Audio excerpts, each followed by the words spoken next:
are some bongos off to the left, the orange animals with the white stripes on their bodies. On the top of the hill here. A couple in the very back too. So these are bongos, pretty shy animals known as the ghosts of the forest. Back to the right, there is an okapi, the brown animal with the white stripes on its legs. He's kind of behind the tree back there. The okapi does look like a zebra, but he's got nothing to do with the zebra. The only living relative of the giraffe. There. Is that like a donkey? It shares the same long purple top as the giraffe. These are greater kudus on the right. Behind them, there's a small black animal back by the bamboo. That is the yellow-backed duiker. Gets his name from the Afrikaans word to dive. When he feels threatened, he'll dive into the brush. These are female greater kudus. The males would have horns. And they are some of the larger antelopes in Africa. They'll stand about 5 to 6 feet, shoulder down. That'll be taking us down to the watering hole. It's about finding some rare species like the black rhinos. Unfortunately, they were nearly hunted to extinction for their horns. And despite our best efforts, their numbers do continue to dwindle. Let's see if we can find a rhino down here. If you follow the left wall all the way back, it looks like a big rock in the back there. Quite large, it's about 3,500 pounds. You can charge about 35 miles an hour or so. Their horns are not connected to their skull. If they lose them, they can grow them back. Just takes quite a long time to do that. Only the black rhino can grow their horns back. And we are leaving the forest behind. And we're going to head down to the Sapi River. See if we can find any hippos down here. The hippos love hanging out underneath the water. They can hold their breath around 5 to 8 minutes or so. That'll help protect them from overheating in the hot sun.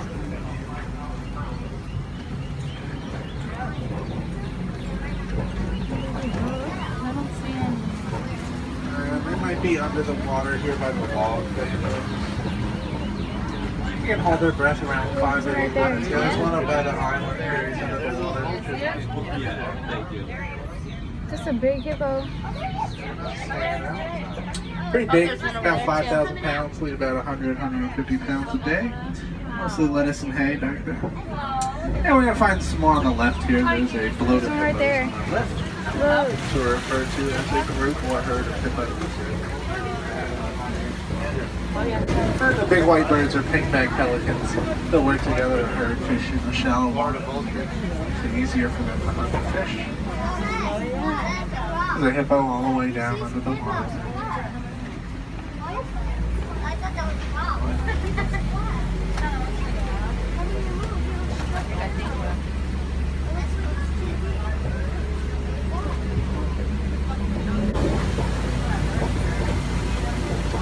These are some Nile crocs on our left. Look at about 20 feet long. 2,500 pounds of pressure in their jaws. Pretty lazy though, they like to conserve their energy throughout the day. They do a lot of their movement and hunting at night. We'll leave those guys.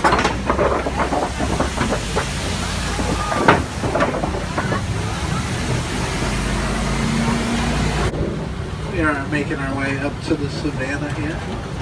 A completely different ecosystem, but on the right, the upside down looking tree is the baobab tree. They'll survive long periods of drought by storing water in their trunks, by going leafless around 9 months out of the year or so.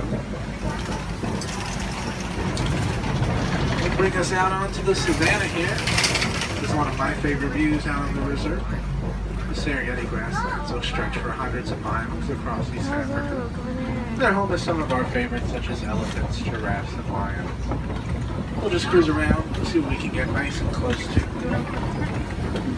These are water bucks at the bottom of the hill on the right.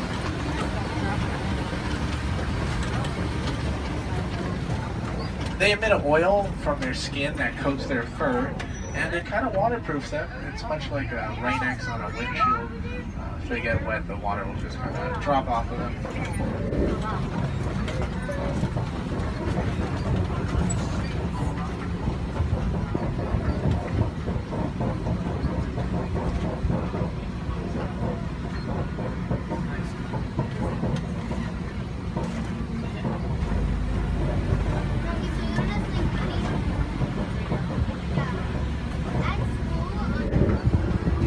termite mounds around. This is a big one on our left. Made out of termite saliva and mud. Will bake in the hot sun, become hard as concrete. And when they're full size like that one, the elephants would use them as a scratching post. They'll wear them down a bit, and then the antelopes would get on top and use them as a lookout to see over the tall grasses. And there are some massage giraffes hanging out over here. They'll get about 18 to 19 feet tall. See, there was Weighing a around giraffe. 2,000 pounds. Let me very record this beefy, one, please. broken up pattern to their skin. We'll do a couple stops here. We're going to pull up still for the giraffes.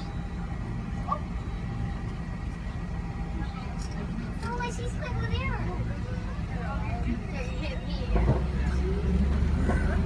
Truck in front is out of the way a bit, so See the one in the stop truck? again. Oh, I didn't see that one.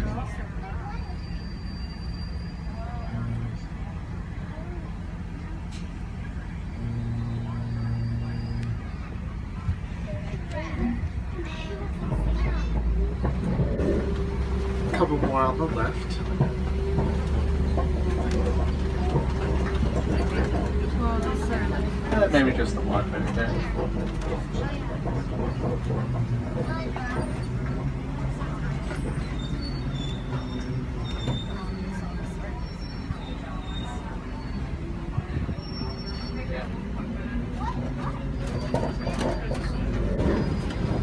Well, there's an African elephant up ahead of us. Oh, it's right there.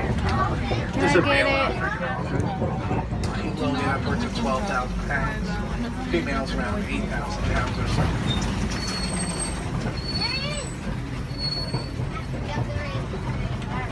They live in a matriarchal society. This is the oldest female in the chunk. Males wander off by themselves, do whatever it is that they feel like doing. Pretty usual.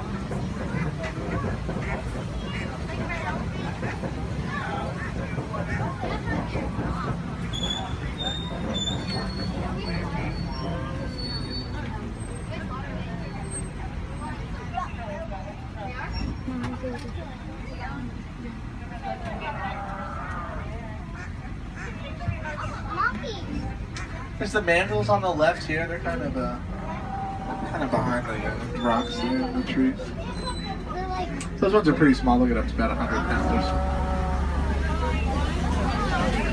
I zoomed in, so I got the monkey.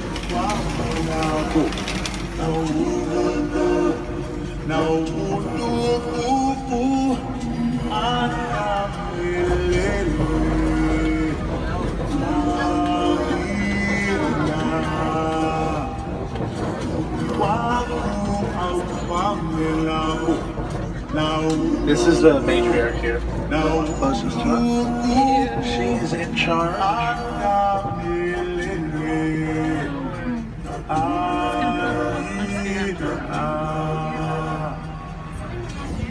That's the upside down tree. A couple more in the back there. A couple younger ones around. They'll stay with mom around 15 to 16 years, learning to do all their natural activities. That does give them the second longest childhood behind themselves. It's the wildebeest again back there.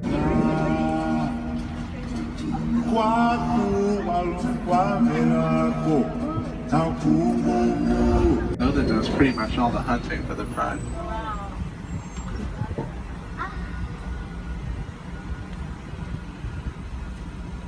Pretty usual for him there.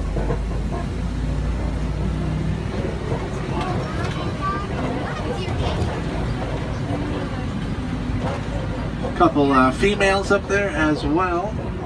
There's one right behind him and then one a little more to the right.